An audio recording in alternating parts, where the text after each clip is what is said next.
បងប្អូនមកគ្រឿងនេះ Mazda BT50 ឆ្នាំផលិត2015បាទនិយាយពីការលេងរៀបចំបងប្អូនអស់អាលេងលួតហើយអានេះលេងជាគៀងគុជហើយបាទគុជលើគុជក្រោមស្លាកលេខពីអក្សរភ្នំពេញបើនិយាយពីថ្មីខ្ចីឡានមួយគ្រឿងនេះបងប្អូនមើលតែយ៉ានមើលទៅសបកកង់ទៅពុកម៉ែបងប្អូនបាទខ្ចី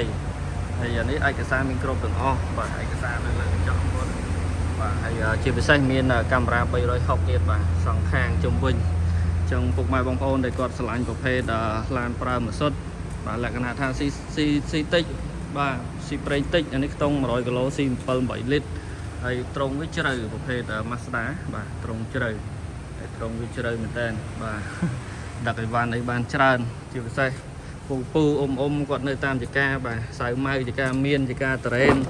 បាទយកទៅដឹកត្រូវហើយខាងក្រោយវាក៏តលាយដែរបាទមួយគ្រឿងនេះហើយឧបមាអត់ចេះមើលឡានសោះក៏អាចមកទិញបានដែរមានការធានាជូនត្រឹមត្រូវបាទធានាទៅលើម៉ាស៊ីនប្រអប់លេខធានាឡានអត់កាត់តអត់ស្ងោបដូរពណ៌បាទគ្រឿងក្នុងស្អាតមែនតើ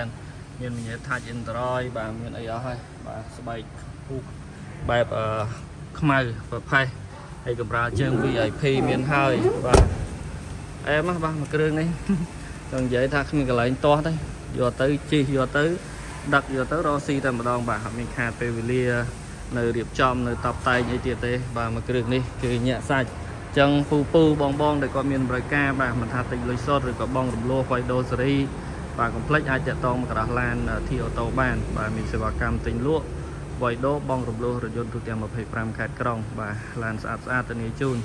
ហើយបើនិយាយពីពុកម៉ែបងប្អូនគាត់ថាអត់ចេះមើលឡានអត់ហ៊ានទិញទេខ្លាចចំប៉ះឡានអត់ស្អាតជាពិសេសចំកាត់តដូរពណ៌បាទធានាជូនត្រឹមត្រូវបងប្អូនណាបាទអត់ឲ្យ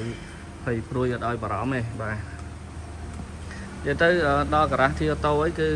មានការធានាជូនត្រឹមត្រូវទិញលក់ដូរសេរីអីគឺមានការធានាបាទមិនមែនចេះតែលក់ទេបាទនេះ Mazda នេះនៅអត់យូរទេបាទចាំបងប្អូនពុំមិញចង់បានកុំភ្លេចខលមកឥឡូវមកបាទសាកសួរផងមានបន្ថែមបានបាទអរគុណ